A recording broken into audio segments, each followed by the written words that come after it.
Bannakibiina kya National Unity Platform bekokodde nnyo akalulu abavubuka okwetoola eggwanga lyonna akakubiddwa wiikendi gye tukuba amabega olw'ebikolwa eby'effujjo bye bagamba nti byabakoleddwako mwabadde okubawuttula emiggo n'abamu okuwangula ate ne batalangirirwa. Sabbiiti eno abavubuka balonze abakulembeze baabwe ku byalo wabula mu bitundu ebimu wabaddeyo okwatakwata ng'ate mu bitundu ebirala waliwo ebiwulirwa nti tewabadde kulonda yadde nti ab'ekibiina ekimu beerangiridde kyere nti be bayiseemu nga tebavuganyiziddwa ab'ebibiina ebirala baagenze ng'okutuukawo nga bakabatema nti okulonda kwawedde dda. Olwaliro abakulembeze ba NUP banjudde abavubuka abakubiddwa mu kalulu kano era bano basabye nti bwe kiba kisoboka waakiri gavumenti ejjewo okulonda kuba bakooye okubawuttulanga emiggo ng'ente. Abavubuka bano babadde bajjudde ebisago nga bagamba nti kaakano kali tekaabadde kalulu wabula lwabadde lutalo lwennyini. Twakume empisa ku lunaku lw'okulonda, twakume empisa onalema waffe yatugamba tukume empisa nenkume empisa abaana ne batalwana batuyira abasirikale nga 5 abaana ne basumulula ebikonde nga bamaze kuba kansalalo abaana ne basumulula ebikonde zibazijjawo nalingenda kubaka presiding officer bali basirikale 2 nva Bugala twali mu kulonda yanga y'abasajja n'ejja y'abakifeesi nabagamba langiriro wa NRM tetulina budde ono wa NUP mulangirire nga vice woli namugamba kiwedde twali agenda kukwatako nabali mabega era bwe nakiwulira nagamba nkoze ntya obwongo ne bumpaati bwanya kuleka ebipapula bino ne balinda okutukasayininga era olwamala osayininga bwe bati nenja n'ebibanyakulako byonna nenzuuka sajja bankwata bankubanza bwe batya abavubuka nga batottola ebyabatuuseeko. Ssente w'abavubuka mu kibiina ky'NUP era omubaka akiikira Kasanda South agambye nga yona ye Frank Akabuye agambye nti bamaze okubaga ekiwandiiko kye batwalira akakiiko k'ebyokulonda kanoonyereze ku bikolwa ebyo.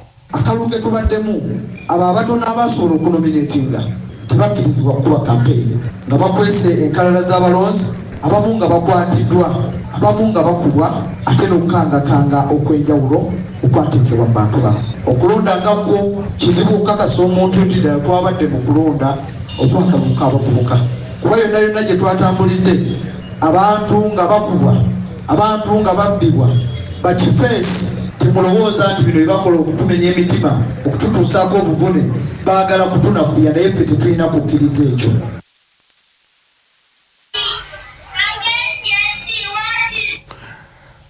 Mu mbeera eyo ssaabawandiisi wa NUP David Lebis Luwongoya awanjagidde akakiiko k'ebyokulonda kabeeku kye kakolera embeera eno. Temwagala byakulonda kimubiteekako naye kati bw'oteekawo byokulonda n'okola ebintu ebiti kiba kikyamu nyonyonyonyonyo. Bwe banaavaayo ne bagamba ti kaakati obululu bw'abavubuka tubuwangudde embeera mu kiraba tebataddeko. Almost mu Western Uganda yonna abantu baffe baagaana okubanominatinga baagaana ne babagamba ti bino bya NRM yokka. Mu paati endala be twasobola okunominatinga ne babadinominatinga era ne wano mu Kampala abantu baffe bangi nnyo batandika okubakubira nga bayita wali kawempe babagamba empapula zammwe zaalimu ensobi n'olwekyo tubagyemu. Wabula akakiiko k'ebyokulonda sabbiiti eno kaategeezezza nti kagenda kunoonyereza ku vulugu eyo naayogerwako yeetobese mu kalulu k'abavubuka. Mu nnambika y'akakiiko k'ebyokulonda okulonda kwali kwa kusimba mu migongo gy'abo abeesimbyewo ng'okulonda kwabadde nga kwakuggwa ssaawa 10 ez'olweggulo. Kakano oluvannyuma lw'akalulu akaako ku byalo okuggwa abavubuka kakano baakuzzaako okulonda abakulembeze baabwe ku miruka. Bapuliida ba kkooti enkulu e Masaka bali mu keediimo bakiikidde poliisi ensingo olw'okugaana okubeegattako mu keediimo kaabwe ng'ate nti emirimu gyabwe n'egya poliisi nti gye gimu mu kuteekawo enfuga egoberera amateeka. Omusasi waffe Thompson Kayinja alina ebisingawo. Ng'akeediimo k'abapuliida abakolera mu kkooti enkulu e Masaka olwaleero kayingidde olunaku olw'omukaaga bapuliida banenyeza nnyo poliisi ya Uganda e Masaka obutabeegattako mu nteeseganya zonna ze balimu n'akakiiko k'ebyokwerinda e Masaka. Munnamateeka Alexander Luli ategeeza CBS nti yeewunyiza nnyo okulaba nti mu lukiiko mwe basinkanidde RCC wa Masaka City mu kiseera kyekimu nga yakulira ababaka ba pulezidenti bonna mu bendobendo ly'e Masaka Ahmad Awashaki wamu n'abakwatibwako eby'obutebenkevu. Poliisi teyabadde mu lukiiko luno wadde nalwo nga lwagudde butaka. Bapulida baganye okudda mu kooti okutuusa ng'ekitongole ekiramuzi kyongedde kooti enkulu e Masaka abalamuzi nti kuba omulamuzi omu aliwo kati tasobola kukola mu districts omwenda ne city eby'ebbendobendo lino. Kyewuunyisa nnyo nti ne poliisi eri part of the security committee meeting abakulembeze ba poliisi ate nga baganyulwa nnyo mu kooti nabo be ba users abasinga be bakozesa kooti abasinga kuba abantu abamenyi b'amateeka bwe babakwata yonna gye babakwata babaleeta mu kooti. Buli bwe tubeera nga tetulina balamuzi bamala nabo bakosebwa. Simanyi oba bo banyumirwa nnyo okuleeta abantu ne babasindika busindisi mu prison nga tebawuliriziddwa oba y'ensonga lwaki baganye okutwegattako n'okugoberera ensonga zino. Nenze ate mwattu ndowooza nti nabo banyigirizibwa kyenkanyi kuba poliisi eriwo kuyamba muntu wa bulijjo. Ozi gye tuliko naibo ebakwatako 10 ku kinnaakyo naye balabika nga bo beesuuliddeyo gwa naggamba naye anyway fe. Wabula ensonda mu poliisi Masaka ezisabye obutazaasanguza zitegeezezza CBS ti poliisi ya Uganda teyinza kwekalakaasa. Bagambye nti enteekateeka z'okwongera kooti enkulu e Masaka abalamuzi zikolebwako nti kyokka bapulida ekkubo lye bakutte okwekalakaasa si ttuufu nti n'olwekyo ebyo poliisi tebiriimu. Ssaalongo Tomusange Kayinja ku lwa CBS ndi mu kibuga kya Ssaabasajja Masaka City.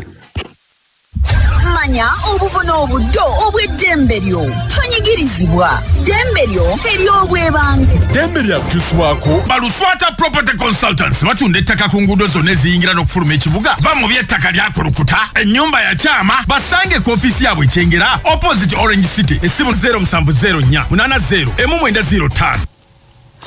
Bw'oloopa mu kkooti omusango gw'engassi kikakatako okumanyisa oyo gw'owaabidde nga munnamateeka George Musibwa annyonnyola. Bw'owaabira omuntu omusango gw'engassi gye bayita civil tulina obuvunaanyizibwa okulaba nga omutuusaako empapula z'empaaba eyo gy'otadde mu kkooti gwe omuwaabi oba bannamateeka abo oba nga ofuba kyonna ky'osobola okulaba nga amanya olunaku lwa kkooti. Ekyo okikola ng'oyita mu kifo gy'amanyikiddwa gy'asula oba gy'akolera era bw'oba tokikoze kitegeeza nti omuntu oyo bw'alijja mu maaso eyo ng'omusango gwawuddwa nga tamanyi asobola okusaba byonna ebyasalibwawo bisazibwe mu kkooti. Abantu ba Ssaabasajja Kabaka okuva mu buli kanyomero k'ensi na buli kati bakyaweereza rediyo ya Kabaka Kyabbasa obubaka nga bagiyuzaayoza okuweza emyaka 29 ng'eweereza eggwanga. Bano beeyanzizza nnyo Maasomojo yalengera ewala bwe yatandikawo Kyabbasa yafuuka eddoboozi lya bonna nti ejunye abantu bangi mu byenkulaakulana nti era mu myaka 29 bangi bagiweera obujulizi ng'ennawe batadde mu byenkulaakulana eby'obulamu ebyenjigiriza n'okubagatta ng'eyita mu pulogulaamu zaayo ez'enjawulo. Reste Sonko nnyina w'omuwala Maria Goretti Nabbuto Kyabbasa gwe yakolera kaweefube w'okutwalibwa ebuyindi n'ajjanjabibwa oluvannyuma lw'okufuna ekituli ku mutima. Kyabbasa egenza okuweza emyaka 29 nga Nabbuto mulamu katebule era musawo omutendeke. Maama Nabbuto yeeyanzizza nnyo omuteregga olw'okutandikawo rediyo n'ekyusizza obulamu bw'abantu. Mu ngeri emu omukyalo ono Reste Sonko ayozaayozezza Kyabbasa n'abakozi bonna olw'okutuuka ku kkula ery'emyaka egyo n'asaba Katonda ayongere okubawa obulamu obulungi okuweereza Obuganda n'eggwanga lyonna okutwalira awamu.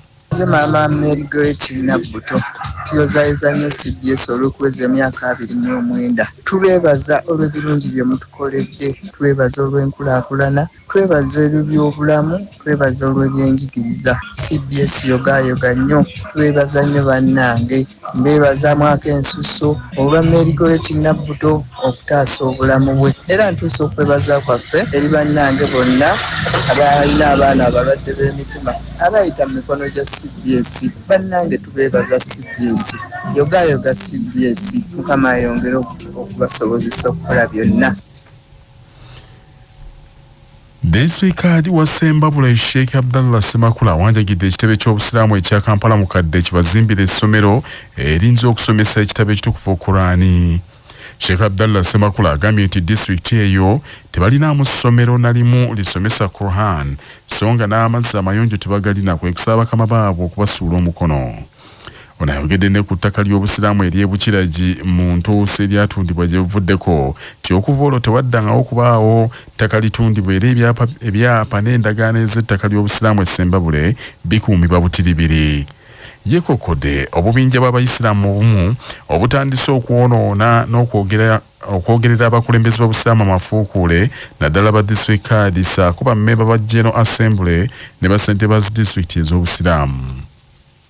Amataka ge tulina ag'obusiraamu mu disitulikiti esembabu okuva ku liri abantu lye baafuula oluyimba tewali ttaka ddala lyonna wadde yiikeemu yalezeemu. Amataka ago ebyapa endagaano tubirina ne bwe tuwulira abantu akuva mu disitulikiti endala nga bagamba nti tubimazeewo kitwewuunyisa kuba tufe bannanyini omusembabule tumanyi si biweddewo naye ate ab'ebbali bo ne bamanya nti biweddewo ne tutamanya ki ekyokubiri waliwo ne buguruupu bubiri butandise okusamwasamwa n'amannya g'abakaazi n'abamu bammemba General Assembly ne bachairman ba district asobola okukuba essimu oba ne yeerikodinga n'aweereza akatambi ku muntu n'ayikozesa erinnya lya gundi ge bamanyi nti ali oba ali strong oba Rio ne Supreme